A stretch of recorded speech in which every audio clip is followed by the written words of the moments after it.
Boa noite.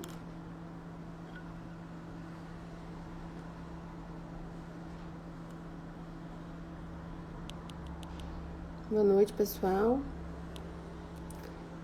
Esperando o pessoal entrar. Doutora Laís.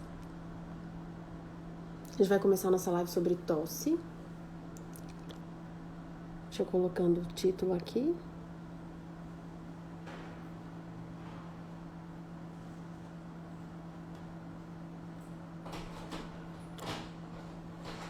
Vamos só esperar um pouquinho, a doutora Laís entrar. A doutora Laís entrou. Deixa eu chamar ela aqui pra gente conversar sobre tosse hoje.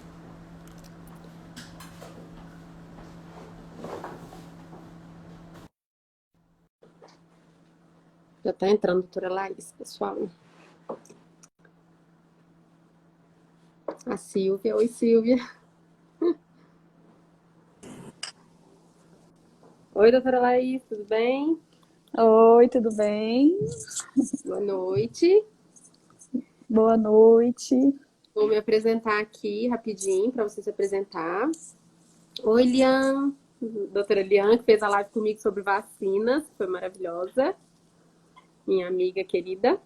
Então vamos lá, eu sou Lorena, sou pediatra, trabalho aqui em Anápolis, faço atendimento de consultório. Conheci a doutora Laís quando eu ainda estava na faculdade, no internato. A Laís fazia residência de pediatria e a gente se conheceu, né, Laís? Desde então a gente Isso, não perdeu contato, né? Deu uma afastadinha, mas aí quando eu voltei para Anápolis, a gente voltou a se falar bastante. isso mesmo. Muito obrigada pelo convite. Boa noite a todo mundo aí que está entrando na live agora. Então, eu sou a doutora Laís, pneumologista pediátrica. Eu atendo consultório aqui em Goiânia e faço também em Anápolis, consultório de pneumologia pediátrica. E espero ajudar vocês aí nesse tema tão comum e tão importante que é a tosse. Exatamente, a gente está aí nesse tempo frio, né? Anápolis está muito frio. Não sei como é que tá Goiânia direito, mas tempo frio, seco, a tosse vem com tudo mesmo. E ainda misturado com esse coronavírus aí, vira uma bagunça, né? Os pais ficam super preocupados, qualquer tossezinha já é sinal, já é motivo de alarme, de preocupação, liga pro pediatra, corre pro pediatra, aquele pânico, né? Principalmente por causa do coronavírus. Mas hoje a gente vai esclarecer um Exatamente. pouquinho sobre as outras causas de tosse, quando se preocupar, né? Então explica pra gente um Exatamente. pouquinho aí sobre a tosse, como que ela acontece, por que ela acontece. Uhum. O pessoal tá entrando aí, né? Então entrando. Isso. Vamos tentar deixar Anápolis, a live salva depois também. isso. Anápolis sempre mais frio que Goiânia, né? Nunca consegui me acostumar com o clima daí de Anápolis.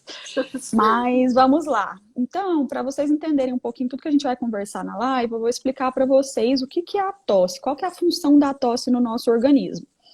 Então, a tosse, ela é como se fosse um mecanismo de defesa para o organismo.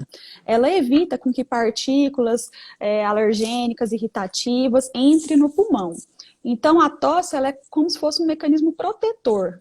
Então, nem sempre a tosse é só uma vilã, é só sempre de preocupar. É, Tem até um estudo que foi feito pelo Dr. Andrew Bush, que é um pneumologista maravilhoso que eu acompanhei lá em Londres, que ele fez um estudo em 50 crianças, e crianças sem doença, sem nenhuma patologia, ele colocou detectores de tosse nessas crianças e analisaram elas por um tempo, e ele conseguiu como resultado que em 24 horas, em um dia inteiro, a média de tosse dessas crianças foram de 11 vezes. Então, assim, a tosse também é fisiológica. Durante o dia, você pode tossir normalmente. Não significa que você tem uma patologia por conta dessa tosse. E o que que desencadeia a tosse? Como que é produzida a tosse? Nós temos vários mecanismos receptores de tosse no nosso organismo. Desde a laringe, desde os brônquios, nós temos receptores de tosse até no canal nasal, nos canais sinusais, no conduto auditivo, no diafragma. Então, assim, nós temos vários receptores de tosse no nosso corpo que são estimulados, vamos dizer, desencadeados por vários mecanismos. Tem mecanismos, por exemplo, químicos, quando você inala um ar, alguma substância tóxica do ar. Tem os mecanismos, tem a ação mecânica mesmo, por aspiração de corpo estranho, por aspiração de partículas que vai lá, entra em contato com esses receptores e provoca a tosse. Tem também o desencadeamento térmico, que é quando a gente tem, por exemplo, uma mudança brusca de temperatura no ambiente, quando vem uma frente fria, por exemplo, aí as pessoas tossem com essa frente fria, porque o receptor foi sensibilizado. E temos também o mecanismo inflamatório, quando a gente fala, por exemplo, de uma asma alérgica, que desencadeia, libera os inflamatórios, né, as células inflamatórias, e causam também essa tosse. Então, várias coisas podem causar a tosse. Não é à toa que a tosse é um dos principais sintomas das doenças respiratórias. Principalmente no consultório de pediatria. A principal queixa das mães é tosse. Exatamente. Então, assim, existe a tosse é uma forma de mecanismo de defesa, mas quando, então, nos preocupamos com a tosse, né? Quando que ela é anormal? Quando que a gente tem que pensar que algo não está normal? Então, depende de várias coisas. Temos temos vários tipos de tosse, por exemplo, depende da frequência da tosse, da intensidade da tosse e de outros sintomas que esse paciente vem a ter também. Eu costumo falar que nas tosses agudas, que são aquelas tosses que perduram ali até mais ou menos 3 semanas de tosse, a causa principal são as infecções virais, infecções respiratórias das vias superiores mesmo, que causam a tosse. E aí, é o que eu falo, geralmente é autolimitado, tem pessoas que gostam muito de entrar com xaropes de antitussígeno, nesse caso eu falo que não, que tem outras medidas menos invasivas, por exemplo, líquidos quentes, sopas, inalação com soro fisiológico, lavar bastante a narina com soro fisiológico para essa secreção fluidificar, ficar mais amolecida e poder sair com mais facilidade. Então tem isso. E temos também a tosse subaguda, que fica ali entre a 3ª semana e 8 semanas de duração, que eu costumo falar que a causa mais comum é a tosse pós-infecciosa. O que é essa tosse pós-infecciosa? É aquela tosse que aquele paciente teve uma infecção viral de via aérea superior, por exemplo, uma gripe, um resfriado, teve alguma infecçãozinha anteriormente, há poucos dias atrás, e essa tosse persiste. Essa tosse continuou, essa tosse não cessou. Então, passou ali de 3 semanas, 4 semanas, e essa tosse continua. Então, por que essa tosse continua? Porque a mucosa ali do sistema respiratório, ela foi lesionada com essas infecções, com esses vírus, com essa infecção viral. Então, teve mediadores inflamatórios, teve lesão, e esse receptor da tosse, ele ficou mais sensível. Então, essa tosse, ela perdura ali até a mucosa reptilizar, até realmente voltar ao normal, essa mucosa. E é normal também, autolimitada, a gente tem mais a acalmar os pais nesse momento. Exatamente. Então, nesse caso aí, uma tosse, a criança ficou gripada, tossiu, melhorou, já não tá mais tendo febre, já não tá mais com coriza, por exemplo, continua com a tosse, então a gente só vai preocupar se essa tosse estiver piorando, né? Porque normalmente ela vai melhorando. Agora, se ela estiver piorando, ou a febre voltar, ou o mal-estar voltar, a criança voltar a ficar prostrada, aí é um motivo de preocupação, né? Isso. E agora sobre a tosse crônica, que você estava explicando, ela explicou a tosse aguda, né? Até 3 semanas. A tosse subaguda de 3 a 8 semanas, mais ou menos. Ou essa tosse pós-infecciosa. E agora a tosse aguda. Ou a tosse crônica, desculpa. Então, eu costumo falar que essa tosse crônica, ela na Academia Brasileira do Manejo de Tosse, eles consideram a tosse crônica acima de 8 semanas. Aquela tosse que dura acima de 8 semanas. E na Academia Americana, eles consideram tosse acima de 4 semanas. Sobre o que você falou aí anteriormente, antes de eu entrar nessa parte da tosse crônica, é muito importante ver se a tosse está piorando, se a tosse está persistindo. Então, existe aquela tosse ali recorrente, que é aquela tosse que o paciente tem, um período de tosse, depois ele tem um período de melhora, depois ele tem novamente um período de tosse. Essas é bom a gente investigar, acompanhar. E tem aquela tosse aguda arrastada, que ela vem ali perdurando 1 semana, 2 semanas, mas você vê que está tendo um período de melhora. essa a gente fica mais tranquilo, mas acompanha também. E aí tem aquela tosse que não, que é a persistente, que ela vem vindo, não vem tendo período de melhora e vem só persistindo ou até piorando. Geralmente aí entra então nas tosses crônicas, que essa é importante investigar as várias causas da tosse crônica. Sim. Então, quando se preocupar, basicamente, Então, nessas situações, né? Quando ela persiste muito, quer falar? Pode falar. isso. Aí então tá. Aí na tosse crônica abre vários leques para a gente, né? Várias hipóteses diagnósticas. E para a gente definir essas hipóteses, a gente tem que ir tentando focar, né? Cada vez reduzir mais. E a gente vai fazer isso como? De acordo com uma anamnese muito bem feita no consultório, a gente faz várias perguntinhas, porque vai depender muito da característica da tosse, do início da tosse. Se foi lá no começo, desde pequenininha, desde quando nasceu, doutor, eu percebo essa tosse. Então a gente tem que pensar nas malformações pulmonares, malformações vasculares, numa discinesia ciliar, uma doença mais rara, mas tem também, na fibrose cística, então a gente tem que pensar nessas doenças.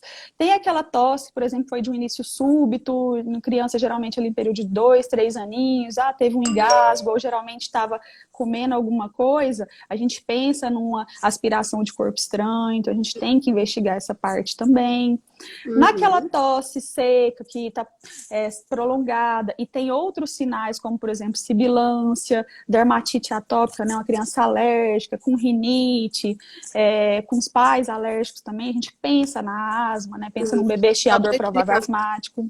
Só para explicar para os pais, sibilância, quando a gente fala, Isso. é aquele peito chiando, ele é o sibilo, que a gente fala, um barulhinho que a gente ausculta quando a gente examina a criança, que a gente chama de sibilância porque é em forma de sibilo. Mas basicamente, os pais chamam de peito chiando. Isso, exatamente. Então vai depender de várias coisas, de várias características para a gente definir essa tosse. Quando a tosse é, por exemplo, úmida, uma tosse úmida produtiva, que passa ali de mais de 4 semanas, então entrou na tosse crônica e está úmida e a gente não percebe outras características, a paciente não está com uma rinite, não está com uma sinusite, não está com nada, aí a gente tem que pensar numa doença que ela é pouco diagnosticada, mas ela está sendo bem frequente, está tendo estudos mostrando com bastante frequência essa doença, que é a bronquite bacteriana protraída. Então, é uma doença ali do brônquio, é bacteriana, e a gente tenta diagnosticar ela por descarte mesmo.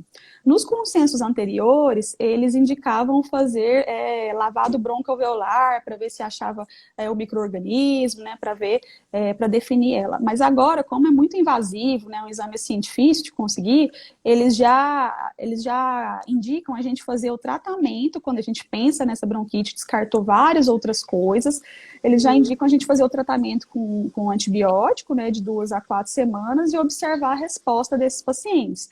Então, isso é muito interessante também. A gente pode definir a bronquite bacteriana através dessa clínica, dessa prova terapêutica. Você chegou a falar aí, Laís, sobre tosse seca, tosse produtiva. Teve uma pergunta dessa. Tenta explicar pra gente um pouquinho aí sobre o que é tosse seca e o que é tosse produtiva. Como diferenciar? Que a gente sempre pergunta na consulta pra mãe, né? Foi tosse seca?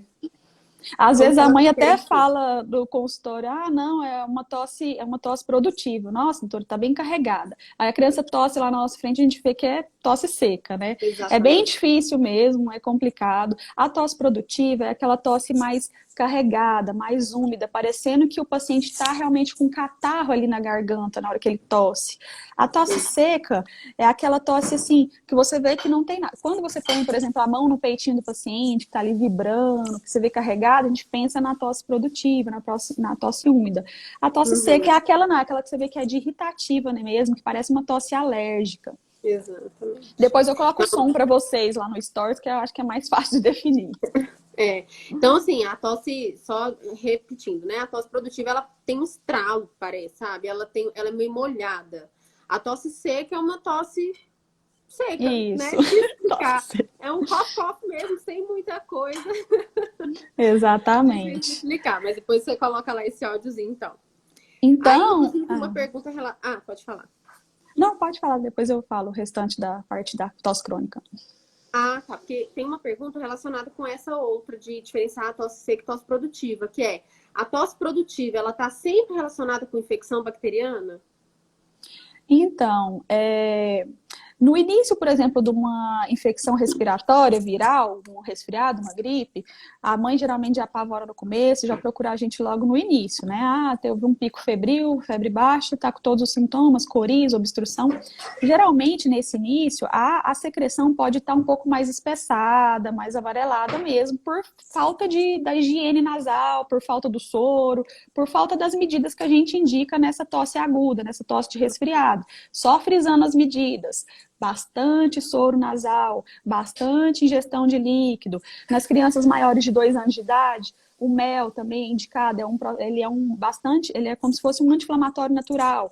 A gente Comprovado fala cientificamente, né? cientificamente. A gente indica acima de 2 anos por conta da questão que ele é doce. Do botulismo, sim, pela questão do botulismo, a gente indicaria acima de 1 ano. Mas eu falo acima de 2 para não ter aquela questão do paladar do doce, Eu né? também, por causa do açúcar, né? Isso.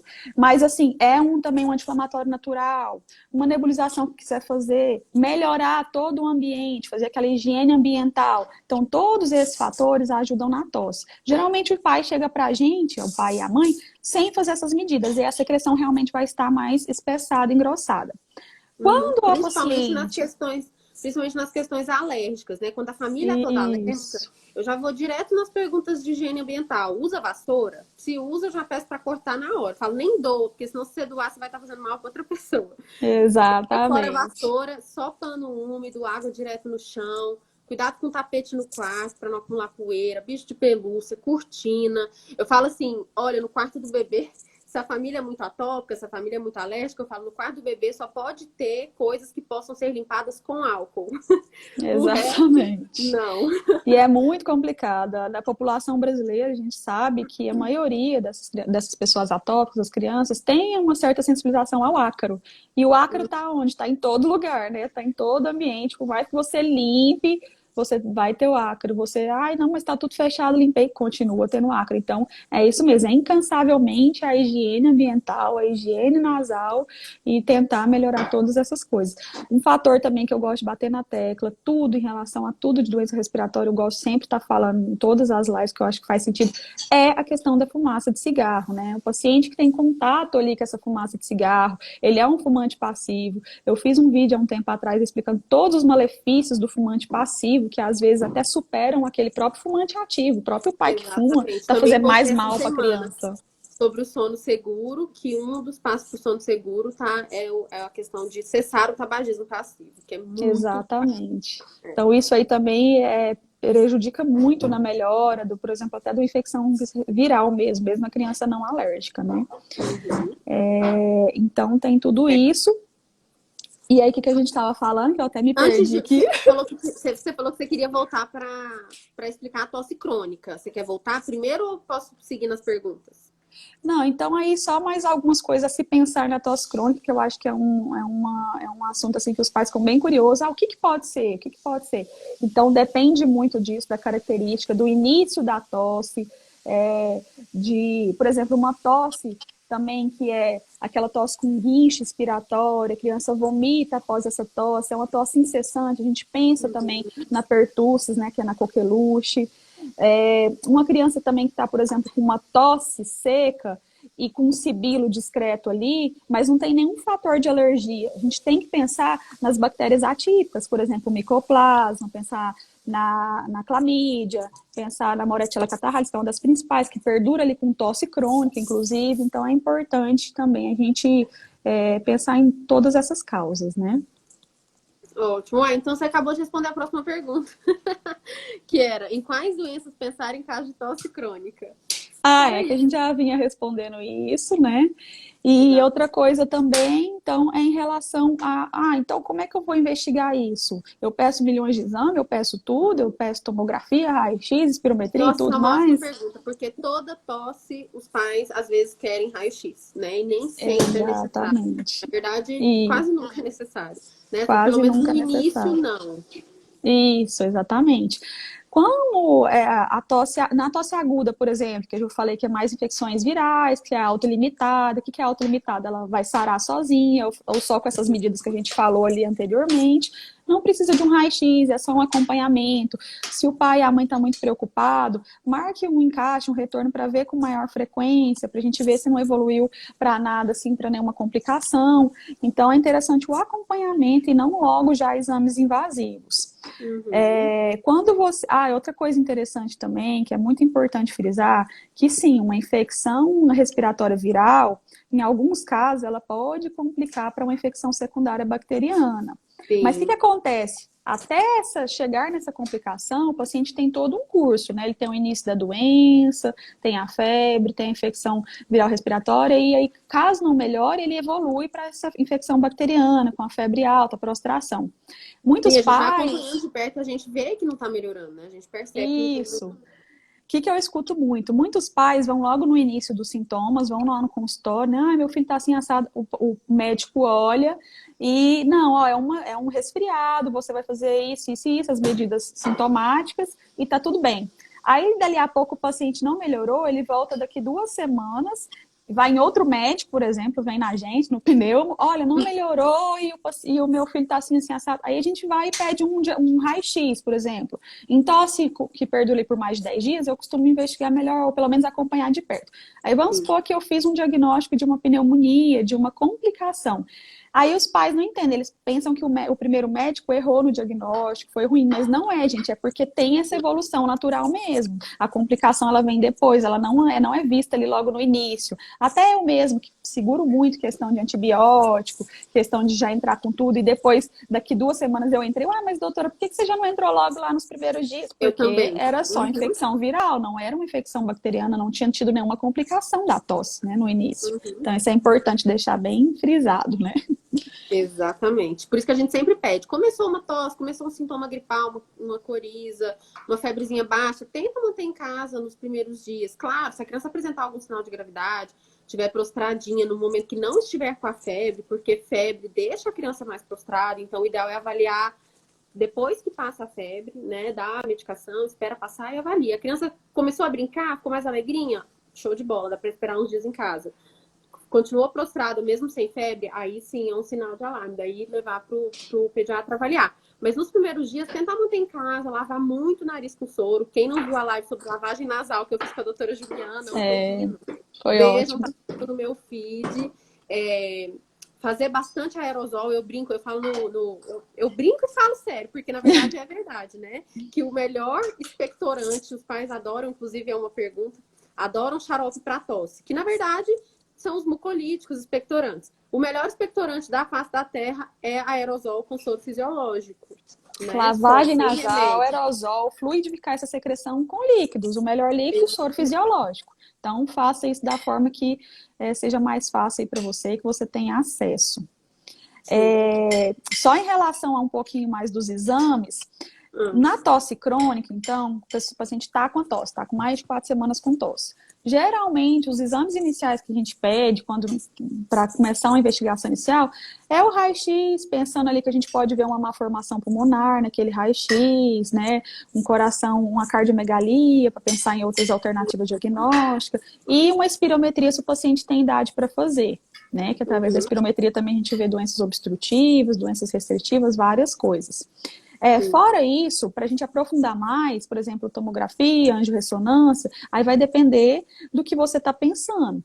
Por exemplo, nas causas de malformações vasculares, um anel vascular, por exemplo, que é aquela doença em que os vasos comprimem ali o esôfago e a traqueia, e através dessa compressão, aí acontece a tosse, a gente pede uma angiorressonância, entendeu?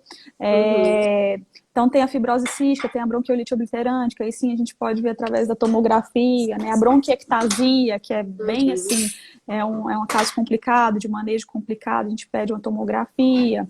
Naqueles pacientes, eu quero falar, é muito importante, acabei de lembrar, nos pacientes neuropatas, por exemplo, com paralisia, então eles já têm um déficit ali na questão da deglutição, na questão do reflexo da tosse, que é bem diminuído. Nesses pacientes, a gente tem que pensar, então, nas microaspirações, aspirações, nas broncoaspirações, por distúrbio de deglutição, por disfagia neurogênica, que a gente chama. Então, esse a gente pede um videodeglutograma. Através do videodeglutograma também, a gente consegue ver fístula traqueoesofágica, que é um tipo de malformação. Então, assim, vai depender muito do que você está pensando, do que a mãe vai te contar no consultório, de toda a investigação que você faz. Isso geralmente não é numa primeira consulta, né? É num acompanhamento que você vai ter com esse paciente. Exatamente. E não já ir fazendo direto diagnóstico, exames invasivos num primeiro momento. Sim, isso você explicou mais dos exames invasivos e dos de imagem, né? E também tem o hemograma, né? Que o pessoal pede muito. Doutora, pelo amor de Deus, mas nem um hemograma. Gente, hemograma, muitas vezes, ele não dá diagnóstico. Se você não sabe o que você está procurando no hemograma, ele não adianta nada, tá? Exatamente. Então, os sintomas, assim, claro, a tosse persistiu, tá com uma febre, a gente já tem alguns dias em casa, tá um pouco prostrado, a gente faz um raio-x, por exemplo. E o raio-x, se ele vier uma pneumonia, existe também, é bom a gente até salientar aqui, que existe a pneumonia viral, né? E aí, viral. por exemplo, faz um raio-x e é lá uma pneumonia. Tá, e aí, essa pneumonia viral ou bacteriana? Claro que vai depender da história, dos sintomas, da gravidade do paciente, mas a gente, nesse caso, é bom a gente pedir sim um hemograma para poder diferenciar, né? Se eu costumo falar que a gente nunca trata exame, a gente nunca trata raio-x, a gente nunca trata hemograma, a gente faz uma correlação clínica. Inclusive, tem um caso muito interessante, deixa eu até ver se meus alunos estão aí, danadinhos, falei que para eles assistirem a live, que é sobre um paciente que até hoje assim, eu lembro dele, lá no HC, na minha residência de pneumo. A gente fazia raio-x nesse paciente, ele estava com o pulmão todo comprometido, todo acometido em ambos os lados, e o paciente bem, o paciente comendo, o paciente não estava prostrado, e a gente ficando intrigado, gente, mas vamos entrar com antibiótico esse menino, a pneumonia está extensa, o que pode ser? E a gente entrou com antibiótico e não melhorava, pedia hemograma, não dava aquela alteração, pedia hemocultura, vinha negativo e tudo, e aí, isso aí é o que intriga a gente, mas não vamos tratar o raio-x, né? Não vamos tratar a extensão da pneumonia, vamos tentar achar a causa. E a gente foi, persistiu na investigação, pediu vários exames, pensou em várias coisas. No final, sabe o que era, Lorena? Era uma pneumonia aspirativa por óleo mineral. O paciente era obstipado, a mãe estava dando óleo mineral porque o paciente estava, né, para poder soltar o intestino, e ele estava broncoaspirando esse óleo. E aí a gente foi ver que era essa pneumonia. Então, o tratamento era outro, era corticóide, era outro manejo. Então, a gente nunca trata só o raio-x, né? Sempre uma boa história clínica faz toda a diferença, né? E outra coisa que eu lembrei aqui agora, também em relação ao raio-x, isso aqui mais direcionado para pneumonia, né? Porque a gente está falando de tosse em geral, mas agora, como a gente entrou um pouquinho em pneumonia, doença bacteriana, viral, muitos pais, depois que terminam o tratamento de pneumonia, eles pedem para fazer um raio-x. Doutora, e agora? Eu preciso fazer um raio-x para ver se melhorou? Exatamente. Não tem indicação de ficar pedindo exame de imagem para ver se melhorou depois de um tratamento. A gente só pede o exame de imagem se não melhorou, se durante o tratamento assim, não cessou febre, ou se está piorando, se teve alguma piora, para ver se tem complicações. Mas não depois de um tratamento que a criança está bem, já parou de tossir, já não está mais tendo febre. Não, a gente não pede exame de imagem, não é indicado pedir. Inclusive, às vezes o paciente já está curado, já não tem mais infecção, e o pulmão, os brônquios, o parênquima pulmonar demora um pouco a restabelecer, a voltar ao seu normal. Então, assim, não faz sentido pedir um raio-x logo no começo. A não ser que seja aquelas pneumonias complicadas, necrotizantes, com abscesso, que você precisa fazer um acompanhamento de perto, ok. Ou em casos, assim, extremos, tipo de atelectasia, de outras coisas. Mas, no geral, uma pneumonia normal, que teve um curso bem, que respondeu bem ao antibiótico, não, a gente não pede inicialmente. E num primeiro episódio de pneumonia, a gente nem precisa pedir nenhum momento para poder ver se melhorou ou não. A clínica já fala por si. Exatamente. Ótimo. Então, acho que agora a gente pode voltar aqui para a tosse em geral, né? Isso. A próxima pergunta aqui também é muito importante. Doutora, é necessário tomar xarope para tosse? Isso aí a gente gasta mais, assim eu falo, né? É mais fácil passar ali o xarope para tosse e o paciente ir embora, só que a gente gasta bem mais tempo explicando por que não passar, né? que eu até prefiro gastar esse tempo, porque para ter menos malefícios para o paciente, do que passar logo o xarope. O que acontece? O que eu falei Só no um começo? parênteses aqui. No Isso, pronto-socorro, acaba saindo mais xarope para tosse, que a doutora Laís vai explicar aí o que é. Mas acaba que no pronto-socorro, gente, o médico ele não vai poder acompanhar esse paciente. Se ele voltar no pronto-socorro, é outro médico. O médico perde totalmente o segmento do paciente. Então, acaba que no pronto-socorro sai mais antibiótico, sai mais remédio para tosse, xarope para tosse. Mas no consultório não precisa disso. A gente consegue acompanhar o paciente de pertinho, se você vai precisar ou não de algum antibiótico, orienta aquelas outras formas de expectorar, né? exatamente. Então, assim, o que eu falei lá no começo da live? Que a tosse. Então, vamos lá, que o paciente tosse até mesmo sem ter doença. Então, isso aí a gente já entendeu. No paciente com a doença, seja uma gripe, seja resfriado, seja algum daquelas hipóteses que a gente falou, a tosse que ele está tendo, ela também é um mecanismo de defesa para expelir aquela secreção que está ali no pulmão do paciente, da criança, né?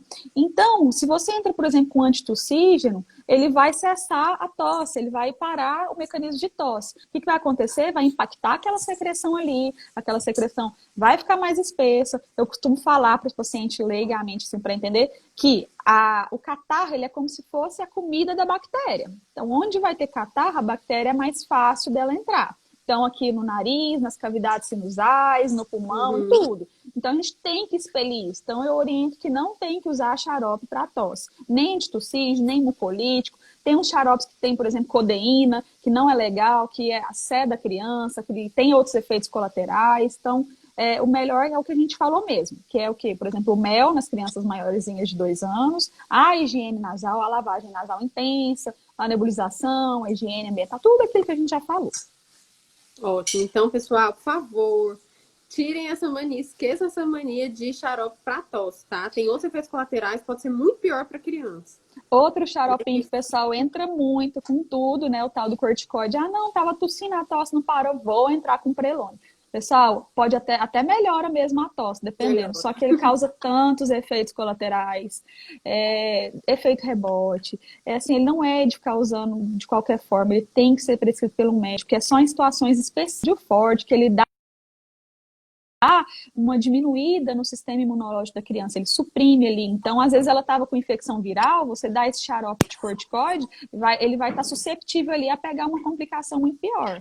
Então, além de retenção, né, retenção hídrica, além de prejuízo na estatura da criança, então tudo isso a gente tem que pensar antes de entrar com remédios. Com certeza. Próxima pergunta, doutor, então como devo reagir a uma tosse? Meu filho tossiu, e aí? Então, a primeira coisa é você ter um pediatra de confiança, né? Um médico de confiança que te acompanhe, que possa te orientar.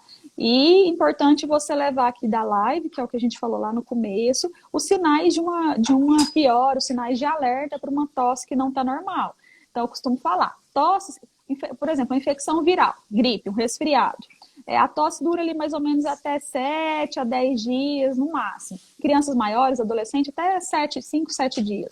Passou disso, tá arrastado, você pode procurar o seu médico de confiança para ele dar uma avaliada, para ver se não está tendo algum sinal de pior, algum outro sintoma além da tosse, entendeu? Então, nesses casos, você primeiro espera passar, faz todas as medidas iniciais que a gente falou, de higiene, de soro, de mel, de tudo, de ambiente. Caso não melhorou, persista essa tosse por mais de 10 dias, é interessante procurar o seu médico para acompanhar e investigar o que pode ser essa tosse. A não ser assim, que é uma tosse que você viu que veio junto com um engasgo, uma criança está com desconforto respiratório, que são sinais de alerta. Então, desconforto respiratório, a criança está ficando roxinha, tá aquela tosse assim, que a criança está com a febre alta, surta, respirando muito rápido. Afundando aqui, ó. Afundando, né? A vírgula, ou afundando a costelinha aqui embaixo. Exatamente. Sinais de alarme. Com estridor, com barulho estranho junto ali naquela tosse também, pensando na laringite aguda. Então, aí nesse caso é bom você procurar o médico. Essa tosse que ela falou, de estridor, né? Assim, é uma tosse que a gente chama de cachorro, tá? Então, se por acaso também a tosse vier parecida com a tosse de cachorro, também é importante procurar, inclusive, pronto-socorro, não é nem esperar o pediatra no consultório, não. Então, nesse caso, que a tosse vem em conjunto com outros sintomas que esses que a gente está falando, né? Principalmente dos desconfortos respiratórios, que é a retração de fluxo aqui afundando, costelinha, igual a doutora falou, e a criança não conseguindo falar e tudo, que é importante até procurar o pronto-socorro mesmo.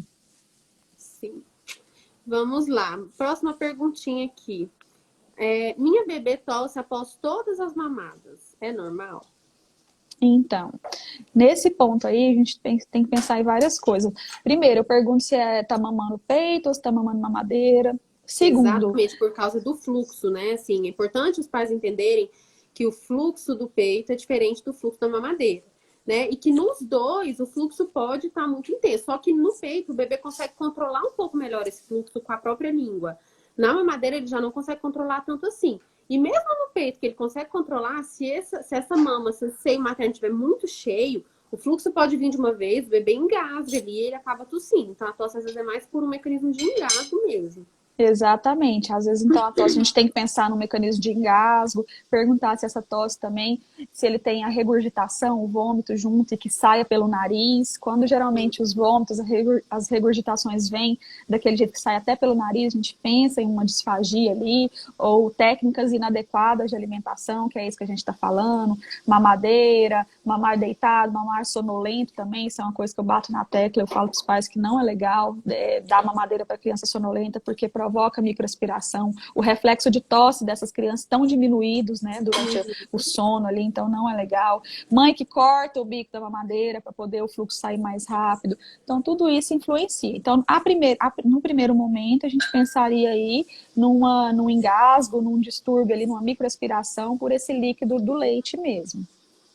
Mas aí, dependendo da situação, de como tiver essas tosses, né, talvez seja bom uma avaliação de um otorrino para avaliar se tem alguma malformação aqui da via aérea superior. E se for dessa forma, que tem as regurgitações frequentes, que é uma coisa que está importante, um engasgo ali muito persistente, tem que investigar todas as malformações de tudo aqui da via aérea superior. Isso.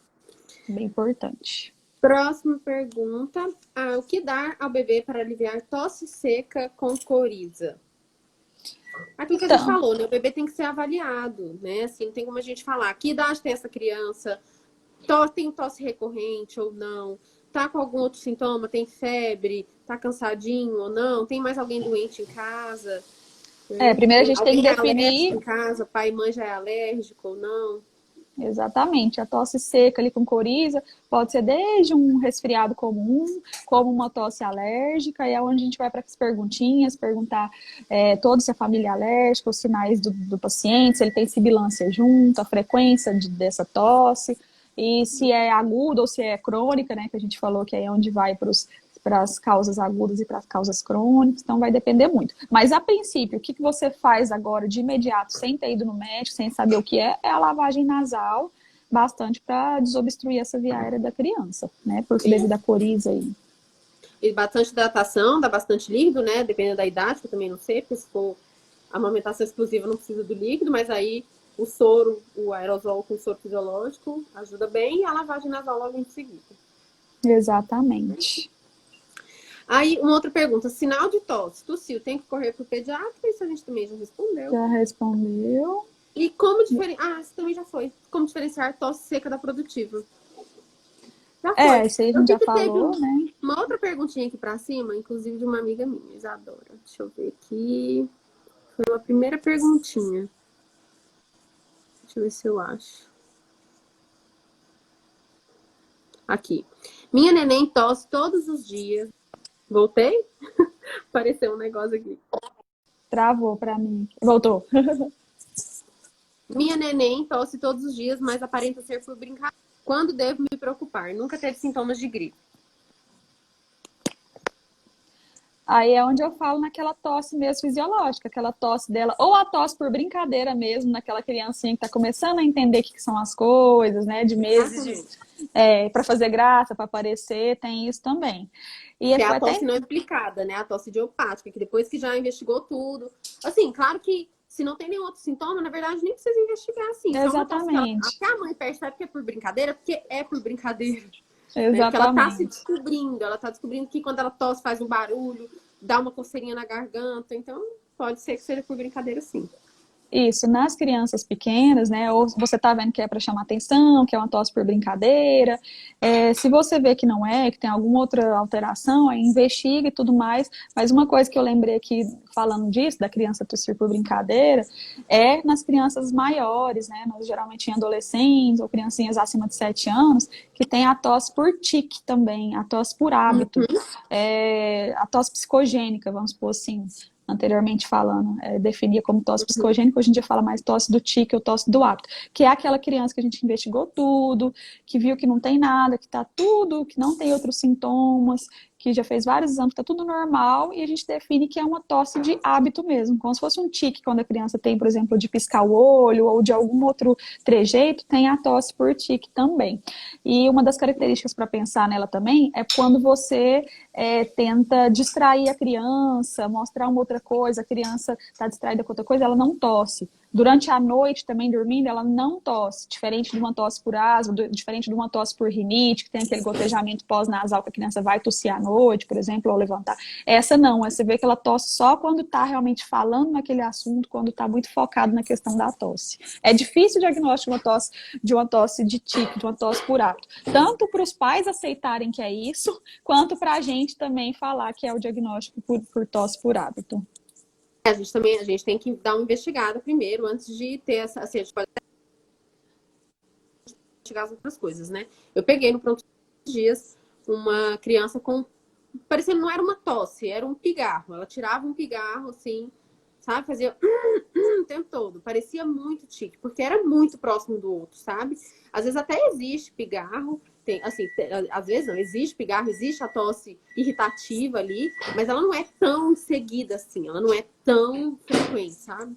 Então dava para pensar nisso também. Uhum, entendi. Uma outra Outra coisa perguntinha. interessante que saiu agora no consenso do CHEST agora de 2020, de manejo de tosse, é que antigamente a gente pensava muito em questão de tosse por conta do refluxo gastroesofágico.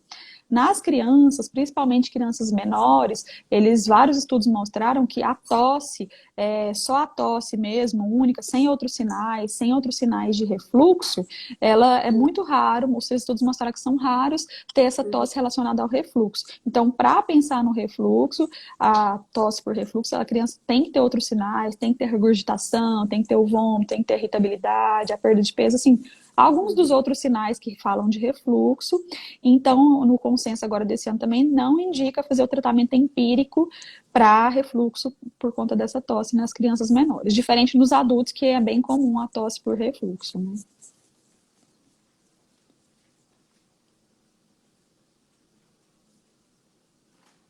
Tá meio travando, né?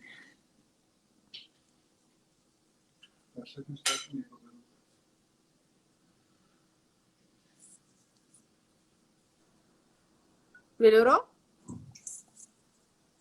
Oi, eu peguei a parte que meu filho fez tratamento de rinite alérgica e depois parou. Esses dias a gente viajou e chegamos com ele com coriza, querendo tossir. Cheguei e usei marés e já dei xarope 6 horas. Eu acho que foi só um relato, né? Sim, mas lembrando que o xarope, a gente falou aqui, não é bom ficar usando xarope para tosse. Cuidado com esses xaropes, né? Ah, Inclusive tem xaropes que tem a fenilefrina, que não é indicado o uso para criança. É perigoso, tá, pessoal? Então, ó, cuidado com os xaropes que são prescritos. fenilefrina, codeína, dextrometrofano também, todos esses componentes não é legal usar. Agora, só um adendo aqui para as mães não confundirem. Tem pacientes meio alérgicos, pacientes que têm rinite alérgica, com sibilância, os bebês chiadores, esses pacientes que têm atopia, que têm alergia, que você vê que é tosse alérgica, aí tem um xaropinho que eu passo com muita frequência, que é o antialérgico, o antihistamínico. É diferente de corticoide, é diferente de xarope que vai suprimir a tosse. Então, assim, às Uhum. vezes a gente fala que é o xarope, mas é um antialérgico, um antihistamínico, que aí para esses pacientes com quadros de alergia, eles vão funcionar bem. E não tem efeitos colaterais igual esses outros que a gente está falando.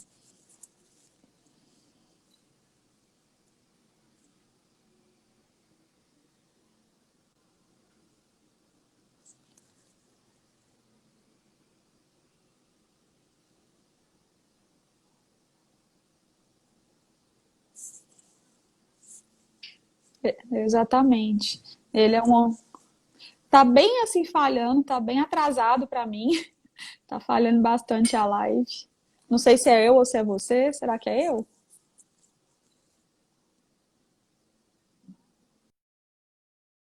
Tá escutando?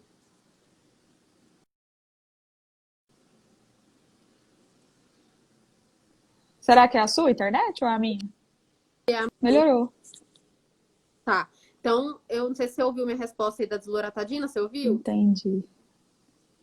Mas sim, a loratadina é um antialérgico que a gente utiliza, que ele é bom, ele não tem efeito, um efeito sedativo, que nem os outros, como ixizina, esses outros que usam de 6 em 6 horas, 8 em 8. Então, geralmente, esses antistamínicos de segunda geração que utilizam uma vez ao dia são melhores mesmo, são os dias de primeira escolha que a gente utiliza. Isso. Voltou ao normal? Agora você tá me ouvindo? Tem hora que falha, mas tô ouvindo, sim. Gente, então não sei, porque a minha internet não tá muito boa, o Wi-Fi também não tá muito bom, então não sei o que tá acontecendo. Mas tá Mas dando para entender. a Kênia perguntou, não ouvi, travou. Foi isso que eu falei, eu não sei se deu pra ouvir, vou repetir. Mas foi mais ou menos o que a doutora Laís falou, que desloratadina sim é um bom antialérgico. A gente usa muito, inclusive, no tratamento de rinite alérgica. Então, outra causa comum de tosse aguda, né, que é aquela tosse antes de 3 semanas, além de infecções virais, também a crise de rinite alérgica, que dá aquele gotejamento pós-nasal, então tosse aguda, ou numa crise de asma também, que perdura ali por 5, 6 dias, também tosse aguda. Então, são essas que a gente tem mais facilidade em tratar na questão da parte de tosse aguda. Eu falei muito da crônica, né, das opções diagnósticas da crônica, então tem essa aguda também. E Uhum. uma diferença, então, que eu falei nesses dois diagnósticos que é difícil de diagnosticar no ambulatório, pronto-socorro, que é a tosse pós-infecciosa e a tosse de bronquite bacteriana protraída, que acontece na diferença. A tosse pós-infecciosa é uma tosse seca. Ela é por descarte também, depois de você descartar todas as outras opções, todas as outras hipóteses, ela entra ali mais ou menos uma tosse que dura de 3 a 4 semanas, entra na subaguda, e é uma tosse seca. Então a gente pensa na tosse pós-infecciosa e naquela criança que teve a vingência de infecção viral anteriormente. Já a bronquite bacteriana protraída, lembrar, é uma tosse úmida, uma tosse produtiva e entra ali nas tosses crônicas, mais de 4 semanas. Também é por descarte, né? Também é descartando as outras possíveis causas diagnósticas, mas é uma tosse produtiva, que é onde a gente pensa nisso.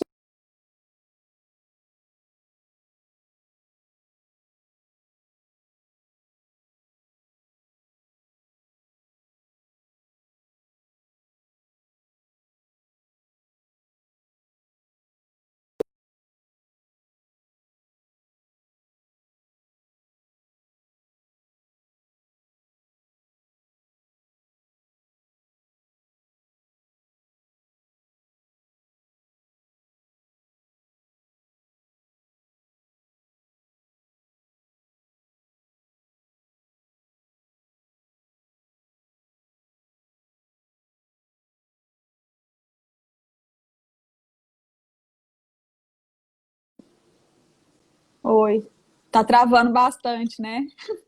Tá, mas agora pra mim você travou primeiro, agora eu não sei mais se sou eu ou se é É, você agora. Eu achava que era eu. Mas enfim, eu tá, voltou. eu tava falando que a gente conseguiu falar tudo, abordar bastante coisas, falar das tosses agudas, das crônicas, das possíveis causas, das medidas iniciais que a gente deve fazer, né, quando o paciente começa a tossir, de quando Os alertar, quando procurar o exames. médico. Acho que deu para falar bastante coisa dos exames, né? Uhum. Se Eu vou tiver falar bastante coisa. Tem alguma dúvida, pessoal, sobre alguma tosse? perguntinha?